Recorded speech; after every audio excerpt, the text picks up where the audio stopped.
A post-traumatic parenting truth that shocked me. Hi, I'm Dr. Robin Koslowitz, YouTube's post-traumatic parenting expert.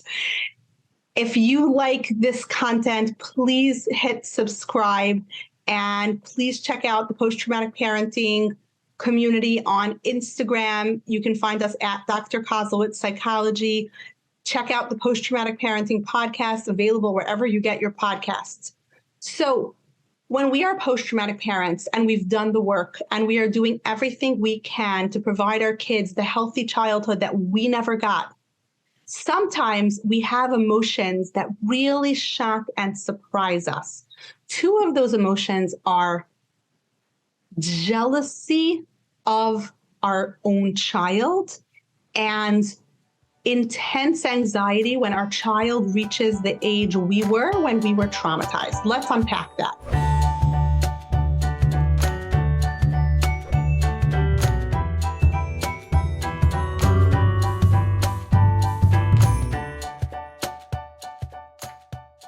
So it's so normal for our inner child to be watching the kind of childhood we are providing to our actual children and feel a sense of jealousy.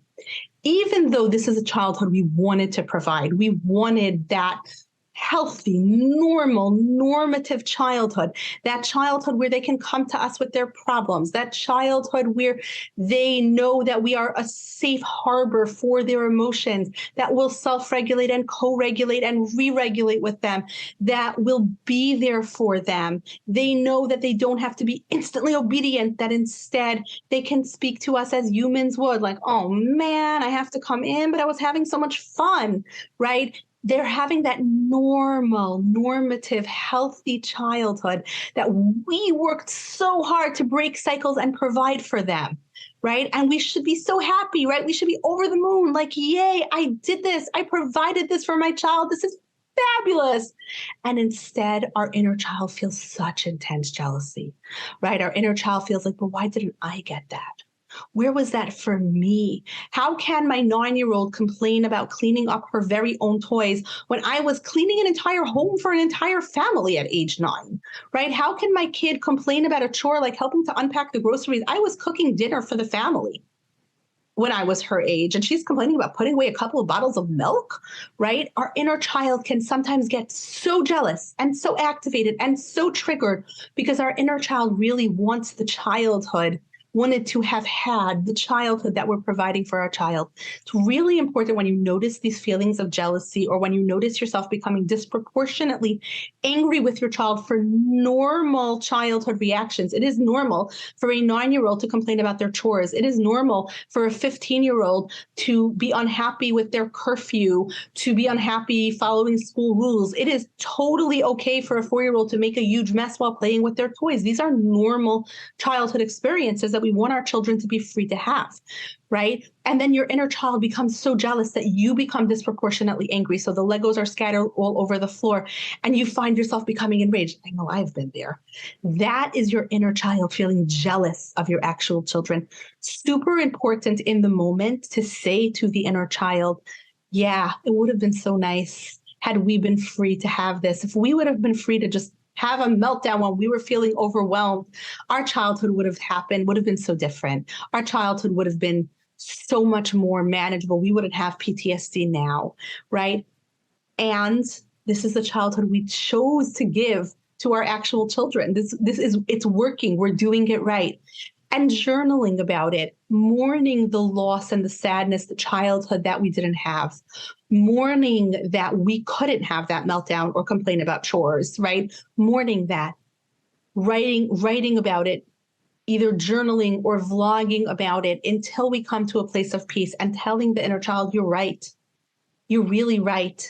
And then asking the inner child for permission. Can I provide this for my own children? I know it's going to be a little hard for you to watch, but as you get to watch it, you get to experience it vicariously, and that's going to be healing. Trust me, I'm the adult in this situation. I promise, as you watch our child have these freedoms, we are going to feel better. the inner child very often doesn't realize that we are the loving parent who can also be the loving parent to the inner child. And that really helps the inner child be okay with it. The other side is our trauma app very often becomes activated as our child reaches the ages that we were when we were traumatized. So for me, my father died when I was 16. He was very sick my whole life, but there was a specific incident that created my PTSD when my father died, had a heart attack in front of me, and I provided CPR for him. When my oldest daughter was reaching the age 16, I had these terrible panic attacks. I couldn't sleep. I was just feeling so tense and anxious, and I couldn't figure out why. And I was talking to a friend of mine, a fellow post-traumatic parent, and she said to me, maybe it's because in your mind, 16 is a very dangerous age. 16 is when daddies die. 16 is when you develop PTSD. 16 is just not a good year. And your daughter is about to turn 16. And that made so much sense to me. So if you're feeling an irrational amount of panic, an irrational amount of, sudden PTSD activation in a way that you haven't felt in a while, and you're not sure, why am I suddenly having flashbacks again? Why am I suddenly having panic attacks again? I thought I was getting better. Things were better. What is suddenly bringing this up? Ask yourself, is my child hitting a keystone age where perhaps I experienced a trauma, or where a key thing did not happen for me? Maybe it's not something that happened to me. Maybe it's something that didn't happen for me. Maybe like going to first grade and all the other kids had their parents with them, but your parents were working 3 jobs and they couldn't come. So that sense of absence, of loss, of neglect, right? And now your child is in first grade and you're going to be going to that first day of school, to the teacher and all of that kind of stuff. But that didn't happen for you. So you're hitting a touchstone of your trauma, a time in your life that you experienced trauma.